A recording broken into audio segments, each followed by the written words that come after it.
A poor end to 2024 for the Indiana Pacers, who blow a 19-point lead in this year building to the Milwaukee Bucks. They're 16-18. They couldn't handle a zone. They couldn't handle Giannis. Their shooting disappeared, and we'll discuss it all today on the Locked On Pacers podcast.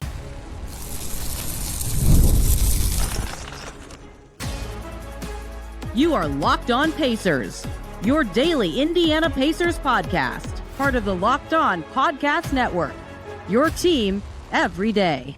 What up, y'all? Happy Wednesday. Happy New Year. Haven't heard from you guys in years. And welcome into another edition of the Locked On Pacers podcast, where we, of course, talk about the Indiana Pacers. As always, my name's Tony East. I cover the team for Forbes. And today, we're going to talk about how the SEC is a bunch of frauds. And actually, we're going to talk about a pathetic third and fourth quarter from the Pacers, who couldn't score, who couldn't get stops, and blew a 19-point lead against the Bucks. Looked like a game they were going to get right. They finally were playing their way against a good team again. Up huge in this game, up 19. Like I said, middle of the third quarter, threes were falling, ball movement was good. They were slowing the Bucks. They were slowing out. It looked like they were going to break that Milwaukee team. And then it all came crashing down. The three-point shooting flipped completely. The Pacers' offense stalled. Giannis was dominant. And the Pacers had nothing that they could really do about it. We have a lot to discuss. And I would like to start by setting the scene for a lot of this, because this was a 48-minute game, but Rick Carlisle absolutely nailed it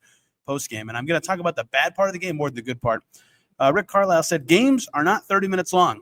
He called the last 18 minutes abysmal, and that's spot on. That's where the Pacers lost this game, which is funny because in Milwaukee, when the Pacers lost, got a ton of crap from Bucks fans because I thought the Pacers played pretty well that night, outside of their first couple of minutes when they went down 10-0 like that. Tonight, when the Pacers were up big, I actually didn't think they were playing nearly as good as the score said. In fact, quite the opposite. The Bucks started 4 for 21 from deep on Taurean Prince missing open corner threes, AJ Green missing some ones that he can usually make. Giannis only had 4 points. Dame had barely scored. Like, lots of stuff that was happening, and the Pacers deserve credit. They were playing well-ish, but not to the extent that the scoreboard suggested. So I wondered if this would ever get closer, or if it would ever reach the point of the game where the Bucks would give in just because there wasn't much time left. But the Bucks playing better did prove to be true when they finally started humming, and there was so many factors that made it a thing.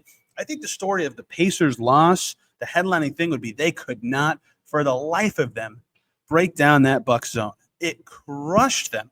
It absolutely destroyed them. Bucks, now let's talk about zone defense against the Pacers. I think that's an important context point here, because usually what teams do against the Pacers from a zone defense perspective is they do it against the Pacers bench. And that's been fruitful this year, especially with Ben Shepherd missing some time, because, yeah, Obi Toppin can shoot, but when it's, TJ McConnell, Toppin, sometimes Moses Brown, sometimes no big at all, and the other players are not great shooters, your Jarris Walkers, when it was Quentin Jackson, him, or, it shifted recently with guys returning, but not a good shooting group in general, right? And so it's easier to go zone against that group, and recently the Pacers have figured some stuff out with that, kind of elevator screen thing to get TJ McConnell into the paint and getting the ball into the middle, and their cuts on the baseline have been good, like all the routine stuff you expect against zone. Today, the Bucks did that. They went zone against that group. Okay, that's fine. The Pacers see that all the time. But they kept doing it against the Pacers starters. I thought that was really telling and unique about what they thought of the Pacers shooting. And there was more to it than just that, right? There's a lot of ball movement elements to this. There's some cutting elements to this. I think a lot of people incorrectly said, the Pacers didn't execute against zone. They weren't getting the ball into the middle. Everybody knows you get the ball into the middle. Like, the Pacers don't know that. I thought they did get the ball into the middle. I thought Ben Mathurin was flashing a lot. Obi Toppin was flashing a lot. So that's one component of this, is who should be the guy flashing middle, right? Should it be a threat to score from there, someone who can pass? That's something I think you could nitpick. Maybe get Pascal there a few more times. Andrew Nembhard was receiving it there, I thought, more late. I thought that was a smart choice. Either way, they were getting the ball there. It's what they were doing from there that wasn't working. They weren't scoring from the middle of the zone. They weren't finding the right guys on the perimeter, and they definitely were not cutting toward the basket when the ball got there. That was the execution point I thought they missed, because the whole point of getting to the middle is the guy under the basket has to make decisions. He has to does he step up? Does he let you shoot it? And if someone cuts behind you, where do you go? And they weren't. That's the pinch point they weren't quite punishing in this game. And it helped that they weren't making threes. And it's funny to say that because they didn't shoot awful in this game. If you just looked at the box score, you'd say, the Pacers were 13 for 37, 35%. It's not good, but that's fine.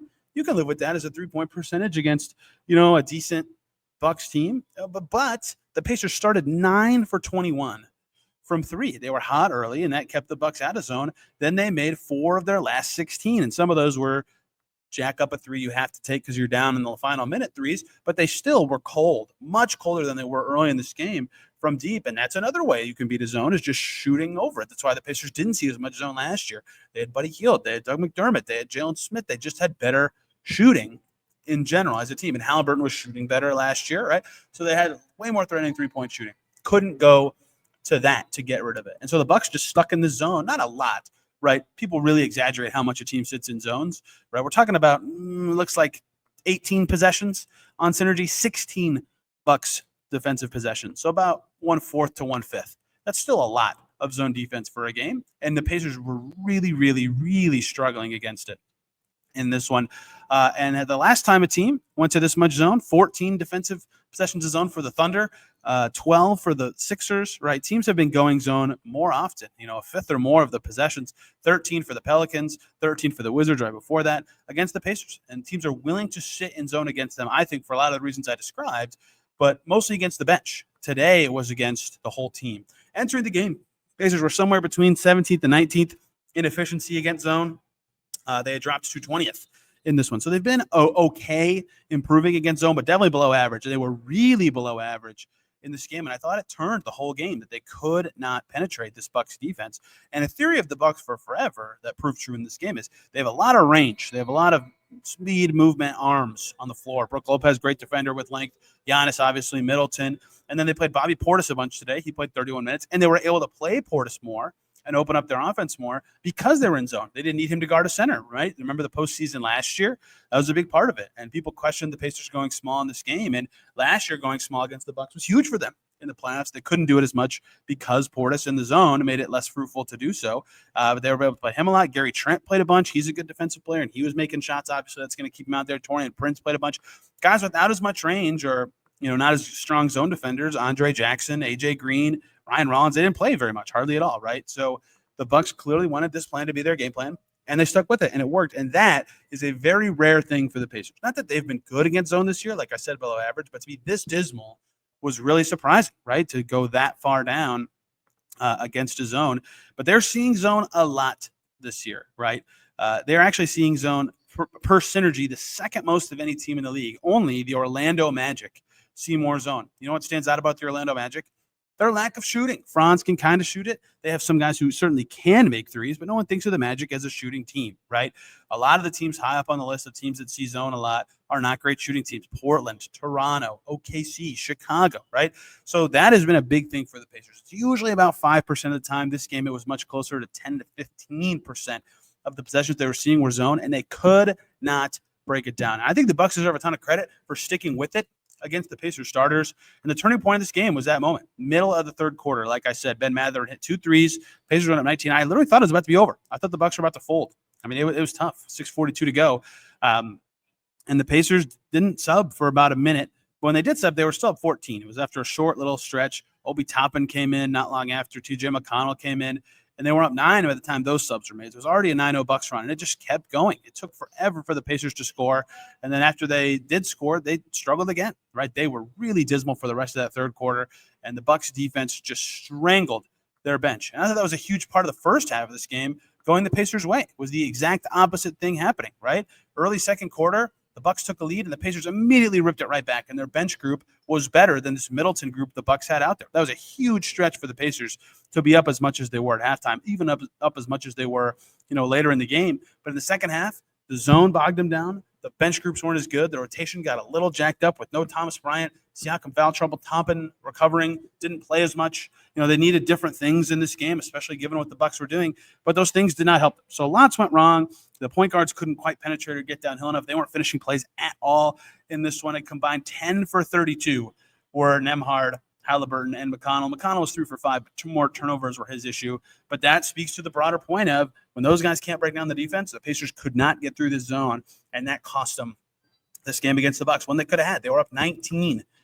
But it isn't just not scoring that kills you. To get outscored 56-29 over an 18-42 stretch, you also got to get some stops. And 56 for the Bucks in that stretch. 56. Unbelievable how good their offense was. What happened there? What flipped for the Pacers defensively? And so much more from Pacers Bucks before we talk about any of that, though. We need to talk about Rocket RX. Today's episode brought to you by Rocket RX. If you're ready to boost your confidence and take control in the bedroom, RocketRx has the solution. Imagine feeling more prepared and performing your best. RocketRx makes it simple and stress-free. They offer FDA-approved treatments for erectile dysfunction at a lower cost than branded alternatives. No more uncomfortable doctor visits or pharmacy trips. Everything is delivered straight to your door in discreet, plain packaging. With RocketRx, you'll get trusted care from a real U.S. clinical team. Complete a quick 100% online consultation. You can get your free prescription today. Visit rocketrx.com to get started now. It only takes 2 minutes. Right now, our listeners can get 40% off your first order when you use the code LOCKEDONNBA. That's rocketrx.com, code LOCKEDONNBA for 40% off your first order. Terms and conditions apply. RocketRx, better sex made simple. Thank you, our Locked On Pacers. Thanks for making us your first listen today and every single day. Make your second listen Locked On Bucks. Hear what Camille and Justin have to say about this, including the Bucks winning a game where they had no blocks, and Giannis had 4 points at halftime, and Dame was kind of pedestrian until he wasn't. Bucks looked really good when they were playing their way. Apologies for today's setup. There's a bunch of people at my house for New Year's, and there's a bunch of people in the arena for a women's basketball game, so it's kind of loud, and there's lots of noises, and this is the background and audio quality I can give you for this one. The other factor in the Bucks going crazy down the stretch of this game to me was Giannis turning things around, and that turned the Bucks' whole offense around, right? Milwaukee, 23 second quarter points, then 35 in the third and 32 in the fourth, and they were just raking with their scoring at the time. Giannis had 4 points at halftime. I thought Pascal Siakam defended him pretty well. They were making it comfortable for him at the rim. They did a good job of making him a distributor like they did so much last season when they did very well against this Bucks team, right? The first half, and he was a little bit in and out of the lineup with an illness. He only played the first 5 minutes before he came out. Giannis at halftime of this game had 4 points on 1 for 4 shooting, 4 rebounds, 3 assists, 2 turnovers, right? And they lost his minutes by 3, and they got smoked when he was off the floor, and they were down 11 at the break. And I thought, if Giannis is still recovering from this illness and he can't quite will the Bucks to this win, it's not going to go well for them. Instead, in the second half, he took 16 shots. 16 shots. He had 26 points, 8 rebounds, 2 assists, no turnovers, plus 15 as the Bucks won that half by 19 points to turn around and win this game. He was unbelievable. Incoming fan comments about the officiating. I understand why. It's very frustrating watching teams defend Giannis. He gets a lot of foul calls that seem very unfoul-like because he's so strong and burly. I think most of them were probably fouls. A couple of them I certainly would quibble with myself. But either way, that was not the reason the Pacers couldn't stop. Free throws were obviously a factor, but he only went 6 for 11 from the foul line in the second half. It's not like free throws were just dooming the Pacers and they had no chance. In fact, the Pacers took more free throws than the Bucks in this game. The real issue for guarding Giannis, besides that he's incredible and could get to the rim literally whenever he wanted, was that their strategy of trying to deter him with the wall either didn't work or wasn't executed well enough, right? They tried this last year and it worked very well. They put one guy on him, they put 2 guys at the nails, they try to recover to the shooters as fast as they can, force Giannis to give it up and make other guys beat you. And sometimes that worked, but sometimes Giannis just went around the wall anyway and went towards Dame Lillard's side, and the defender ran back to the shooter, and all of a sudden he's at the rim. Or sometimes he shot over it. He was really good from the elbows in this game. Giannis has really worked on that elbow jumper. I know people don't think of him as a jump shooter, but it's quite a weapon for him, right? You pull up a shot chart from this game, you'll see 1 from the top of the key, 2 from the left elbow, 2 from the deep left wing, and that's another factor, I think, in this that was fascinating, right? Giannis from outside the rim, right, not right at the basket, was 6 for 10.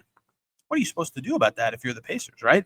You're already loading up on him. You've prevented him from getting to the rim. Congratulations. That's the whole point of sending as many guys as you do, or overloading his side of the floor, overloading him with coverage. And then he just takes 2 dribbles towards you, turns around, flicks his wrist at the highest point he can, and makes a jumper. What are you supposed to do to stop the guy? I'm not faulting the Pacers for not defending those shots. No one can.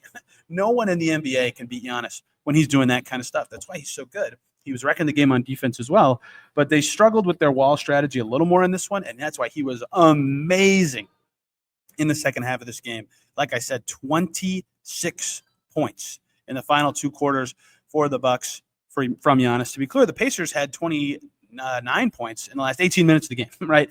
Giannis was close with his second half to keeping up with just that total. He had 8 boards. He had 2 assists. And when he's playing like that, it really opens up the floor for other guys, which is why it was so fascinating to me to see the Bucks really struggle from 3. They started 4 for 21 in this game from long range. And I tweeted this, and I Blue Sky posted it as well. Like, yeah, the Pacers are playing well. I said this at halftime. They deserve to be winning. But I don't think they deserve to be up 11, right? The Bucks are just missing some shots that they routinely make. And in the second half, that flipped completely. In fact, really right when the game flipped. Obviously, the game flips when a team starts making shots. But the Bucks were 8 for 13 from deep in the second half. Dame finally hit some deep ones from Dame Lillard. AJ Green, who had open looks in the corner all night as a part of that defense on Giannis, he was hitting them. Some poor closeouts on him, flying right by him. Gary Trent hit both of his. Oh, man, were Gary Trent's backbreakers. One of Gary Trent's threes, Ben Mathurin got all the way up for an amazing block on Giannis. One of the best defensive plays of Ben Mathurin's career. And the ball ping-pongs around on the rebound, hits a Bucks player on the right side of the floor. They dart it across to Gary Trent. He hits a three. Congrats on the great defensive play for Ben Mathurin. It didn't mean anything because Gary Trent got three right after. And then the next possession, a shot clock buzzer beating three from Gary Trent. I think that put the Bucks up 5 with about a minute to go. I mean, his threes were huge, and that was a big turnaround for him. Again, the Bucks missing these shots early in the game, and it all stems back to Giannis. He wasn't directly setting them up, but the way he was playing did. Chris Middleton was, ironically, the guy doing most of the setup. The ball would come to him from Giannis, and he would hit the open man, even though he wasn't scoring himself. 4 second-half assists there. So a lot of this game turned because of that, right? Giannis is amazing. And I'm not going to sit here and kill the Pacers for getting crushed by Giannis. A lot of teams do that. But I am going to say that I think they were a little lucky to be up as much as they were, and they needed to be executing better defensively on him, right? And it's hard to do that. If any team could execute against Giannis, they would. Pascal did a great job early on him, but they couldn't lean on that all night. He'll eventually, Siakam had foul trouble early. He'll eventually get you out of the game. They did their best early. It was working. Giannis just willed the Bucks in the second half, and their offense came alive. And the Pacers do deserve some blame for that execution, but they don't deserve all the blame when he's making shots that you live with him taking. And if he makes the ones you live with him taking, you're just screwed. The other part of this that I already alluded to was the flipping of the shooting really crushed the Pacers, right? I already kind of ran through it for the Bucks. I'll do it again. They were 8 for 13 from deep in the second half. And to point more specifically at it, they were 4 for 21 when that 6:42 mark popped up on the clock in the third quarter, right? Oof, rough. And they were missing some good looks, but that was far enough into the game that I thought, well, maybe it's too late for them to really turn this around. And then they got hot. They made 8 of their next 12 threes. That's exceptional, right? And everyone will say that's unsustainable. Yeah, but their first part shooting was unsustainable too. That only got them to 12 for 33. That's not awesome. The Pacers were 9 for 21 after Mathurin hit one really tough one, dribbling between his legs, shooting it over Giannis. Awesome shot. He deserves praise for making it. And then he made a beautiful catch and shoot in rhythm three. And I thought, man, the Pacers look good. They're moving it well. They're hitting threes. They're up 19. They got this. And then they stunk from three the rest of the night. There was a lid on the basket on basically every shot they took for the rest of the game. In the mid-range, they would drop AJ Green to the floor on a nice move by Nembhard, or they'd get to floater range. They just couldn't make those shots. Siakam couldn't make them. Turner, Haliburton, Nembhard couldn't make them. Nembhard and Haliburton were really, really rough from two-point range in this game. They were rough from all over the floor. Nembhard hit 2 of his 5 threes.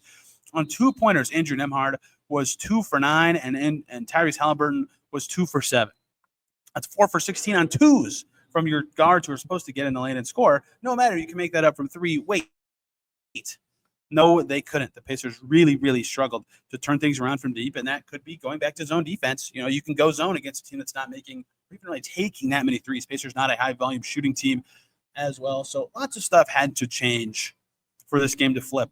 And it did. And obviously, when a game goes from up 19 for one team to down 8 at the end, there's a 27-point swing. Yeah, something had to change. And there were a lot of things that changed. But to me, the standout things in this game that caused the Pacers to blow it and not feel good about how they played heading into the new year, even though the Bucks were pretty good, is one, they could not break down that zone. They've got to look into that, see what they can do better there, see who they need to get the ball at the nail or at the key, whatever you want to say, in the middle of that zone. See if they can get better shots from threes on the sides, or do they need to be more in the corners when they get it at the nail, or they need to be cutting at different timings. They needed to be better executing against Giannis. They did as best as they could at times, but the wall strategy, they just were bailing out of it too fast. They weren't there in transition. You could see guys, they would be going back and they know Giannis was their matchup. They'd be pointing right behind them, telling someone else, get there, right? Like, it takes a lot of communication to do it, and they did it well sometimes and not very well others. And their shot escaped them. There was a lid on the basket, and that can be some variance, and that can be you're just not generating good looks. I thought the Pacers had more shots they liked than not in the second half. They didn't make them. And, that's sports, but you got to make them or you're going to get some criticism, and they lost a game they easily could have won. Maybe their second worst second half of the season. The other one being, or their second worst blown lead of the season, the worst blown lead they won when they were up 21 against Boston with 8 minutes to go and then survived in overtime. I wondered if we'd get a similar story today. Instead, the final minutes, all Bucks. They got it done. Credit to Milwaukee. They're good. But Pacers with tiebreakers in the mind, they've got to have those on their mind again when they play Miami 2 days from now. Couldn't get it done. The best they can hope for now is even season series against the Bucks, and that is how you get to 16-18 heading into the new year. One more segment on some good stuff from this game. Believe it or not, it wasn't all bad, even though no one really likes a loss and blowing a 19-point lead. We'll finish up with that on today's Locked On Pacers. Before we get to that, though, we got to talk about Rocket Money, who can help you find subscriptions you forgot about or that you were paying for twice. It's happened to some people I know that had a few subscriptions they didn't even realize they were still paying for. Rocket Money made it easy to track them down. It's like having a personal assistant for your finances. Rocket Money is a personal finance app that helps you find and cancel your unwanted subscriptions. It monitors your spending and it helps lower your bills so you can grow your savings. It brings everything together in one place, whether it's subscriptions, your spending habits, even goals you want to hit this year. Rocket Money has over 5 million users and has helped save over 500 million in canceled subscriptions, saving members up to $740 a year when using all of the app's premium features. One of the best ones being that subscription tracker. Cancel services you weren't using anymore. People save a ton. Plus, they have a goals feature. You can automatically set aside money for your future, so no more stressing about budgeting every month. Cancel your unwanted subscriptions and each of your financial goals faster with Rocket Money. Go to rocketmoney.com/lockedon today. That's rocketmoney.com/lockedon. One more time, rocketmoney.com/lockedon. Back here on Locked On Pacers. Thanks for making us your first listen today and every single day. Make your second listen. Locked On NBA 2 days ago. It was me and Nick Gangstad talking about Monday night in the NBA. Tonight it'll be Nick Gangstad and someone else talking about this Bucks game and many others. Pacers right there. Could have had it, but shoulda, woulda, coulda. They didn't. Last stuff I want to get to today, some good stuff. This will be a little shorter because I got to get home for a New Year's event at my own abode. Ben Mathurin, in these slowed down games like this, when the zone is there and the Pacers need to get downhill, can be very good and was in this game. And I wanted to just ask him generically after the game what he's felt about his level recently. If you've been listening every day, which I much appreciate, something that always strikes me, has striking me recently about him is he has not been making shots, right? The road trip, the Pacers winning streak, he was not making shots, but he was doing a lot of other stuff much better.